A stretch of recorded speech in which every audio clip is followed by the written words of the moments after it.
আমাদের মৌলানা মুতালিব হোসেন সালিহি, আমার বন্ধু, মৌলানার ওর মেয়ে বাচ্চা হয়েছিল 1 মাস 1.5 মাস, 1 মাস হয়েছে মনে হয়।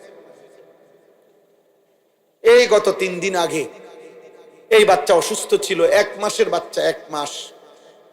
ঢাকা নিছে, মোহাম্মদপুর শ্যামলী বড় হসপিটালে ভর্তি করাইছে।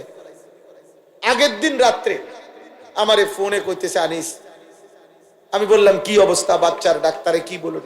মাশাআল্লাহ অনেক ভালো আছে, বলতেছে চিকিৎসা অনেক সুন্দর, ভালো হসপিটাল, খুব বড় সড়ো, অনেকক্ষণ বলল। পরের দিন আবার রাত্র 12:30টার দিকে আবার ফোন দিছে।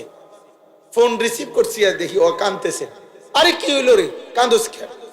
আমার আদরের বাচ্চা, কোলের বাচ্চা মারা গেছে, এই 1 মাসের বাচ্চা মারা গেছে, রাত 10টায় মারা গেছে। তখন আমি যখন শুনছি তখন 12:30 বাজে। পরে কথা বলতেছি আর সান্ত্বনা দিতেছিলাম।